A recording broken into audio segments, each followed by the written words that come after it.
Aztec Sacrifice by Mark Cartwright, pub- published on May 3rd, 2018.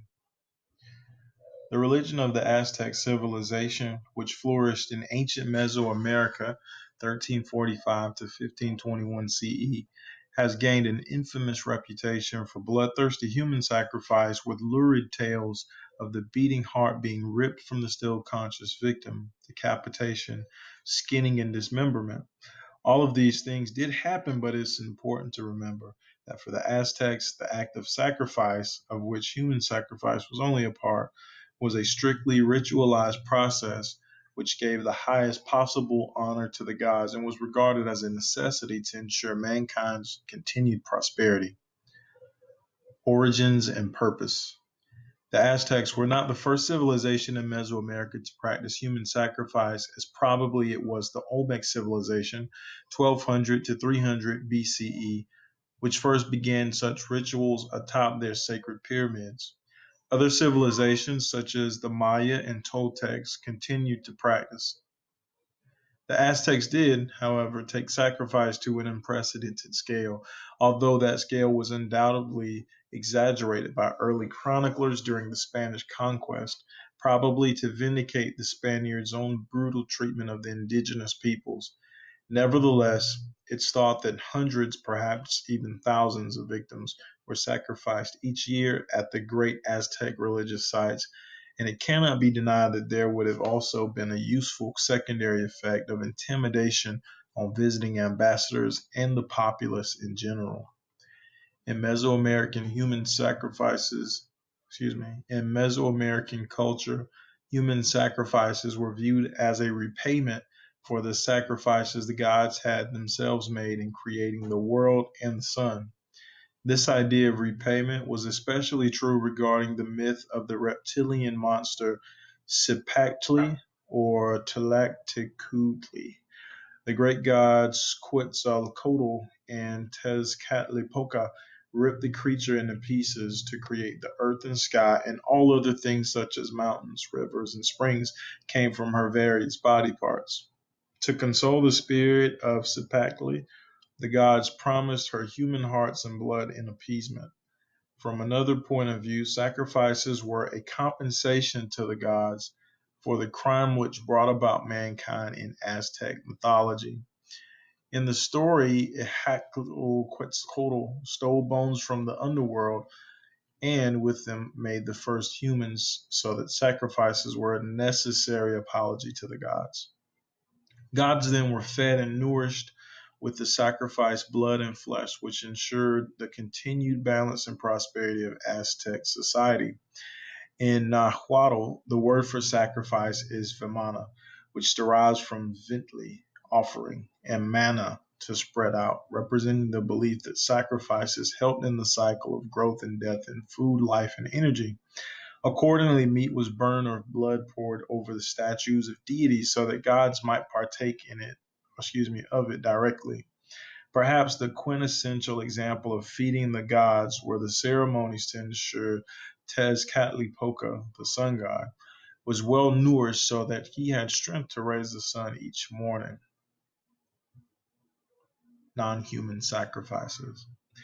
Bloodletting and self-harm, for example, from the ears and legs using bone or maguey spines, and the burning of blood-soaked paper strips were a common form of sacrifice, as was the burning of tobacco and incense. Other types of sacrifice included the offering of other living creatures such as deer, butterflies, and snakes. In a certain sense, offerings were given in sacrifice, precious objects which were willingly handed over for the gods to enjoy. In this category were foodstuffs and objects of precious metals, jade, and shells, which could be ritually buried. One of the most interesting such offerings was the dough images of gods, Usuali. These were made from ground amaranth mixed with human blood and honey, with the effigy being burnt or eaten after the ritual, preparing the victims. With human sacrifices, the sacrificial victims were most often selected from captive warriors. Indeed, warfare was often conducted for the sole purpose of furnishing candidates for sacrifice. This was the so-called Flowery War, where indecisive engagements were the results of the Aztecs being satisfied with taking only sufficient captives for sacrifice, and where the eastern Zacala state was a favorite hunting ground. Those who had fought the most bravely or were most handsome were considered the best candidates for sacrifice and more likely to please the gods. Indeed, human sacrifice was particularly reserved for those victims most worthy and most considered a high honor, a direct communication with the god. Another source of sacrificial victims was the ritual ball games where the losing captain or even the entire team pay the ultimate price for defeat. Children, too, could be sacrificed, in particular to honor the rain god Tlaloc in ceremonies held on sacred mountains. It was believed that the very tears of the child victims would propitiate, Slaves were another social group from which sacrificial victims were chosen. They could accompany their ruler in death or be given an offering by tradesmen to ensure prosperity in business. Amongst the most honored sacrificial victims were the god impersonators.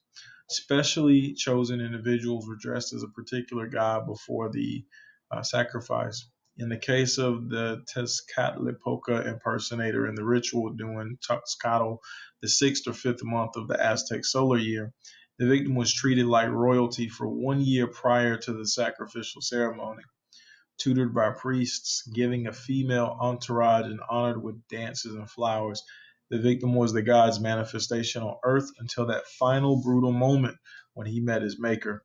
Perhaps even worse off was the impersonator of Sipi Totec, who, at the climax of the festival of Tlacasipehualitzli, was skinned to honor the god who was himself known as the Flayed One. Ritual and death.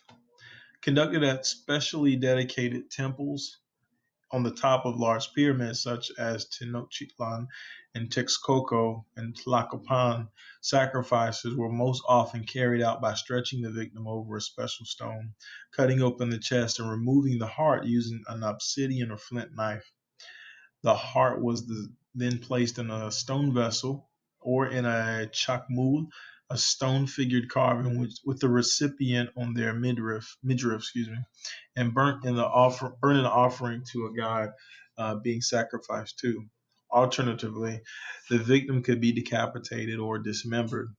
MD Co suggests that this method was typically reserved for female victims who impersonated gods such as Chalkiutlicu, but images recorded by the Spanish and various codex do show decapitated bodies being flung down the steps of pyramids.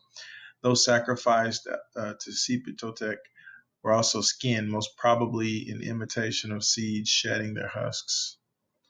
Victims could also be sacrificed in a more elaborate process where a single victim was made to fight a gladiatorial contest against a squad of hand-picked warriors. Naturally, the victim had no possibility to survive this ordeal or even inflict any injury on his opponents, as not only was he tied to a stone platform, but his weapon was usually a feathered club, while his opponents had vicious razor-sharp obsidian swords. In another method, victims could be tied to a frame and shot with arrows or darts. And in perhaps the worst method of all, the victim was repeatedly thrown into a fire and then had his heart removed. After the sacrifice, the heads of victims could be displayed in racks, depictions of which survive in stone architectural decoration, notably at Tenochtitlan. The flesh of those sacrificed was also, on occasion, eaten by the priests conducting the sacrifice and by members of the ruling elite or warriors who had themselves captured the victims.